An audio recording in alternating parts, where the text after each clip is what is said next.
wife had that talk with me and said, you know those expensive golf courses you like to play? And I went, yeah. And she says, no longer in the budget. So I had to go get a part-time job. And I got this job, and I became Mr. John sample guy at Costco. Now, I didn't realize this, but I read the job description. It said, you must have fun. And I'm thinking, if anybody knows how to have fun, it's me, So, and then I get there, and it's perfect. This is my first improv gig, by the way. But I've practiced for 4 years on the floor of Costco. And what happens, you don't get your script till you get there. And then you have 10 minutes to come up with your rap for the day. And there's like 1,000 people for 6 hours. You get to, and I personally like to play in the present moment, like all the time. And so Costco members aren't really used to having a conscious being over on the other side of the card. And it's so much fun. My boss lady, though, says, I've been self-employed for 35 years, and I have a boss lady, and she says, you're having too much fun. And I'm like, uh-oh. So I'm now banned from training any new people because I'm a bad influence. So anyway, working there has been really fun. My favorite crowd, I think, is the elderly crowd at lunch. They come every day for lunch. Now, one of the things is they come on way too much prescription medication. And they shuffle through the aisles, look grazing for food. And this one guy, one day, I was doing fruit strips, and he comes up and he looks at my cart and he looks down and he goes, bacon. Well, no. Well, if you imagine really hard, maybe, but it's not going to be bacon. All the characters I meet there allowed me time to write my book, and my book, Doctor of the Soul. I can't understand why there isn't Doctors of the Soul. This group will understand. But my life growing up, I used to go to different cities and look in the yellow pages trying to find a Doctor of the Soul. And no town had one. No one. So Google, if you go on Google, you get me. And why is that? I mean, such a taboo subject like that is always curious because it definitely means that you're weird. I specialize in weird. So let's look at that word sacrilegious a little bit. Because in it, the first few letters, sakir, becomes sacred in our language. So sacrilegious.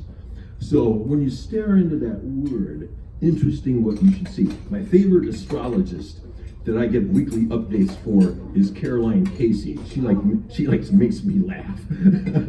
And one of the things about Carolyn, she reminded me one time that Sakar from Sacrilegious was actually a sign put around a community that would tell people that if you go beyond this sign, the community can no longer support you. Well, there's a lot of communities you can step out of the line, like psychology. Like I was inspired to blend astrology and psychology a long time ago, and I was worried that the medical board in Ohio might come for me. But then I read alchemical papers, Carl Jung. He and his wife did astrology, and he would say, "Why is it she has much deeper insights into my patients than I do?" So that inspired me to step outside of psychology world. In religion's easy. I mean, in fact, I should do this. I'm in the Detroit area. I have to pay homage to a great poet, activist, godmother of the punk movement, Patti Smith. And I saw her when she played Cleveland, the hottest club, and she just blew people away. And she'd always end with that anthem. And I just remember her singing, "Outside of society is where I want to be." And my soul said, yeah. And to stand outside of society in different worlds, like I'm thinking religion. I don't know if you saw that, but the evangelicals, they've broken up with Jesus. They have a message of Jesus. Jesus your platform isn't trending well with the evangelical crowd. So, but take psychology for example. What I see happening in schools of psychology. In fact, I'm going to get into autographing in a little bit, but I used to always sign kids' graduation cards. It's high school graduation time. And if they were going to college, I'd say, if you go to the university and study psychology, don't believe them. Because what you get for the most part is learning all these theories, and then people come and sit in front of you, and your job is to make them sick and learn all the stuff about their diagnoses and take pharmaceuticals. Like, what kind of healthcare model is that? That's where Doctor of the Soul, psychology is supposed to mean that. Psyche is soul, but there's so little that goes on. So let's leave sacrilegious for a sec. Oh no, I have to do one more thing. My mother, when I was getting born, coming through the portal into this realm, she sent, through her prayer magic, she sent a request over for a priest, a boy child that would be a priest. Well, the other side said, I wonder if she would like a real one. So she was at the end of the line, and what she got the reversed Hierophant card.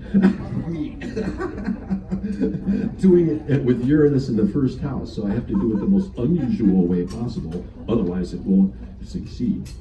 So let's go to the sacrilegious AF. Let's go over to AF for a second. In my book, I kind of honor that word in some way, because whenever I do a soul recognition, which is my favorite thing to do on the planet, I get to see people. And one question I have for them is, give me a history of your defiance. And on that line of defiance, you're going to see the soul standing often with middle finger extended like Johnny Cash. So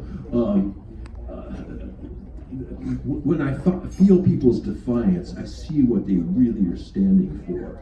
And I found that the soul always knows how to use the F word in the most appropriate way possible. A story I had in my book is a woman who she had a dream, and then the dream said, "What the fuck are you trying to get pregnant with that guy for? You don't want to spend the rest of your life with him." And then she told me that I went, "That was your soul." So, last thing on autographing. I have never autographed anything in my life, and it's so much fun. Because you do all these really specific things. And I asked myself, where would I most like my book to be?